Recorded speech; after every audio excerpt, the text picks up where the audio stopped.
Hi everyone. तो आज की इस वीडियो में हम लोग बात करने वाले हैं Goenka college of commerce and business administration Kolkata के बारे में। और ये काफ़ी अच्छा कॉलेज है बीकॉम के लिए, और बीकॉम जो भी करना चाहते हैं कोलकाता से तो ये टॉप कॉलेज है। ठीक है, बहुत लोग इसमें जाने की कोशिश करते हैं पर सबका एडमिशन नहीं होता है क्योंकि यहाँ पे कट ऑफ बहुत ही हाई जाते हैं। तो अगर यहाँ पे एडमिशन मिल जाए तो काफ़ी अच्छा है, इंस्टीट्यूट है, और यहाँ का फ़ीस तो काफ़ी कम है।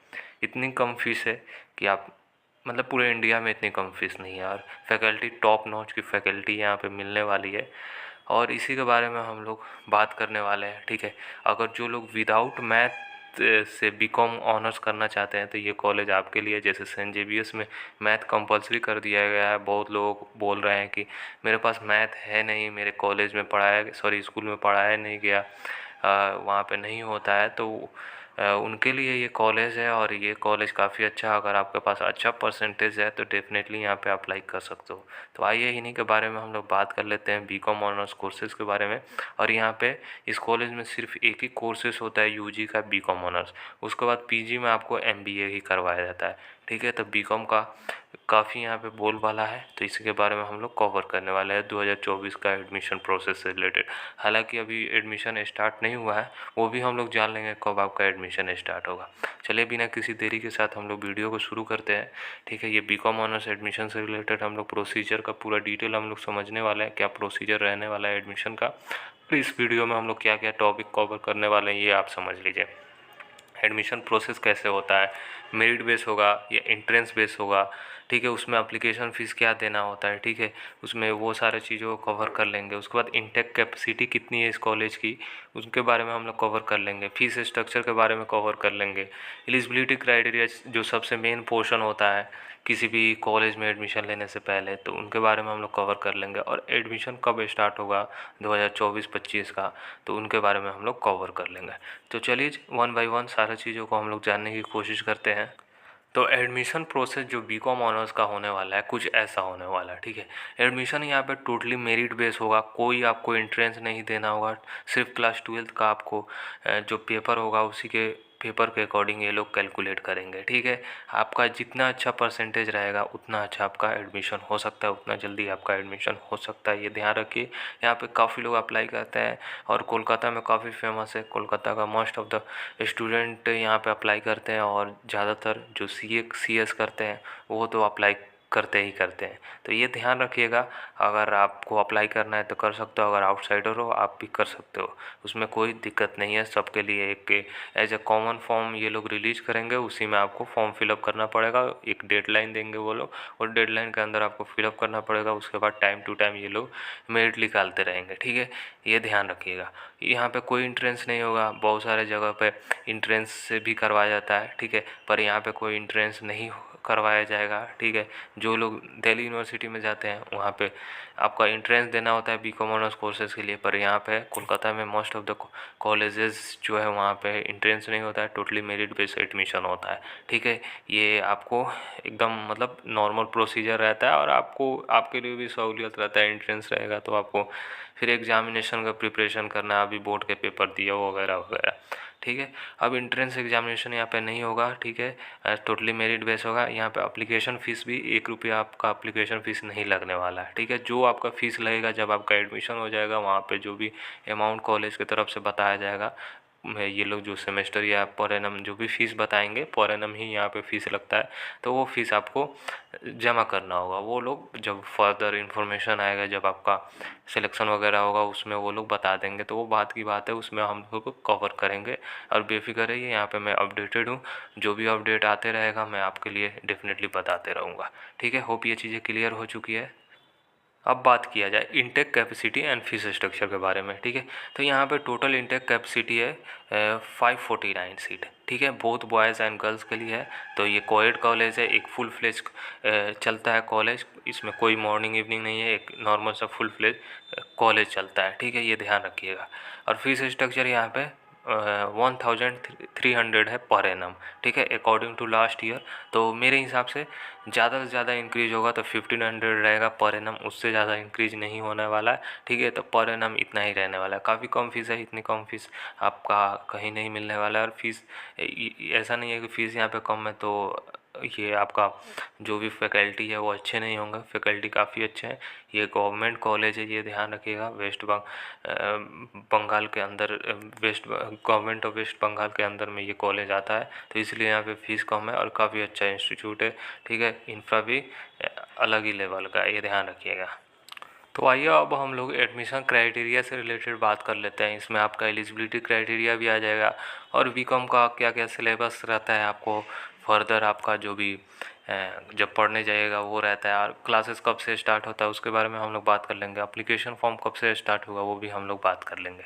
ठीक है, तो एडमिशन क्राइटेरिया आप समझ लीजिए। जो प्रोसीजर रहने वाला है बीकॉम ऑनर्स का, वो आपका स्टार्ट हो जाता है जनरली मई मंथ में, और आपका जैसे रिजल्ट डिक्लेयर हो जाएगा WBC HSC के बोर्ड का, तब ये लोग स्टार्ट कर देते हैं एडमिशन, ये ध्यान रखिएगा। तो ये लोग WBC HSC का ही वेट करते हैं। तो अभी इनका रिजल्ट नहीं आया है, तो होपफुली 20 मई के अंदर में आप रिजल्ट आ जाएगा उनका, फिर ये लोग अप्लीकेशन फॉर्म रिलीज कर देते हैं। ठीक है, मई में आपका मई तक आपका क्या बोलते हैं एप्लीकेशन फॉर्म रिलीज हो जाएगा। उसके बाद आपको जब बीकॉम ऑनर्स में आप एडमिशन लीजिएगा तो आपको एलिजिबिलिटी क्राइटेरिया फुलफ़िल करना है, ये ध्यान रखिएगा। जब तक आप एलिजिबिलिटी क्राइटेरिया फुलफ़िल नहीं करोगे तो आपका एडमिशन नहीं हो सकता। ठीक है, तो इसलिए आपको एलिजिबिलिटी क्राइटेरिया फुलफ़िल करना है। जब एप्लीकेशन फॉर्म खुलेगा तो वहाँ पे आपको करेक्ट इन्फॉर्मेशन डालना है। अगर आप एलिजिबिलिटी क्राइटेरिया फुलफ़िल नहीं करते हो तो आप यहाँ पे अप्लाई मत करना। अगर एडमिशन हो गया, अगर आपको कोई भी फॉल्ट पाया जाएगा तो वहाँ पे वो लोग कैंसिल भी कर सकते हैं। अब चलिए मिनिमम एलिजिबिलिटी क्राइटेरिया आप समझ लीजिए। क्लास 12 के बेसिस पे आपका होगा, क्लास 12 का ही ये लोग मार्क्स कंसिडर करेंगे। तो सबसे पहले जनरल के लिए समझ लीजिए, जनरल यानी अनरिजर्व कैटेगरी के लिए आपको 75% चाहिए एग्रीगेट। ठीक है, मतलब 75% आपका परसेंटेज चाहिए, और 60% in any of this mention below. ठीक है, तो और 60% जो सब्जेक्ट दिया गया है उसमें आपको रहना चाहिए। ठीक है, तो जैसे आपका कॉमर्स वाले ही अप्लाई करेंगे तो अकाउंटेंसी सबके पास रहता है। अकाउंटेंसी में अगर आपके पास 60% है तो आप एलिजिबल हो। विदाउट मैथ्स वाले भी एलिजिबल है। अगर मैथ है तो मैथ वाले भी एलिजिबल है, विदाउट मैथ है तब भी आप एलिजिबल हो, ये ध्यान रखिएगा। उसके बाद business mathematics, business organisation mathematics, economics, statics, business mathematics, secretarial practice, office procedure, financial accounting, elements of cost accounting and auditing, book keeping, commerce, cost accounting and principle of management, अगर ये भी रहे 60% तक हो जाएगा। तो एग्रीगेट आपको 75% चाहिए जो आपका परसेंटेज रहेगा ओवरऑल, और 60% आपको अकाउंटेंसी में रहना चाहिए। अगर कम रहेगा इससे, जो भी परसेंटेज मैं बता रहा हूँ, तो आपका नहीं हो सकता। तो इनका एलिजिबिलिटी क्राइटेरिया काफ़ी ज़्यादा है, पर जिस टाइप का कॉलेज है, जिस टाइप का टॉप नॉच कॉलेज है, तो ये बनता है भाई इनका एलिजिबिलिटी क्राइटेरिया। ठीक है, तो यहाँ पे काफ़ी ब्राइट स्टूडेंट जाते हैं, ये ध्यान रखिएगा। यहाँ की जो आपको एक्सपीरियंस और एक्सपोजर मिलने वाला है ना, अलग ही मिलने वाला है, ये ध्यान रखिएगा। होप ये चीज़ें क्लियर हो चुकी है। अब बात करते हैं रिजर्व कैटेगरी के लिए। तो जितने भी रिजर्व कैटेगरी है उनके लिए 10% का रिलैक्सेशन मिलेगा, जो OBC है OBCB के लिए हैं। और उसके बाद जो OBC है OBCB वाले के लिए हैं उनको 10% मिलेगा, और 25% जो रिलैक्सेशन होगा उनको SC एंड ST वालों के लिए मिलेगा। तो जो 75% है उसमें 10% माइनस कर लीजिए OBC है OBCB वालों के लिए।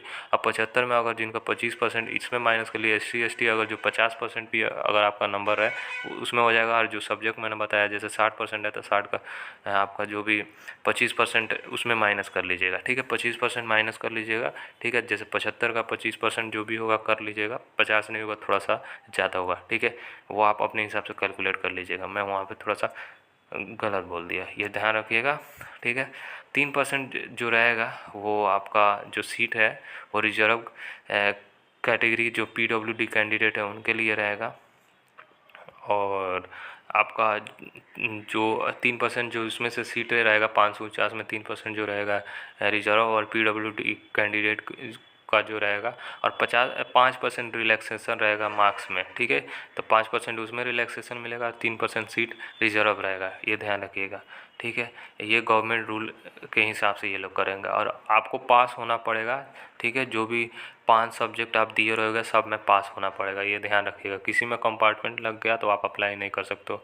और ये ध्यान रहिए कि इंग्लिश में पास होना ज़रूरी है, और आपको 100 नंबर वाला इंग्लिश देना होगा। ठीक है, ये ध्यान रखिएगा।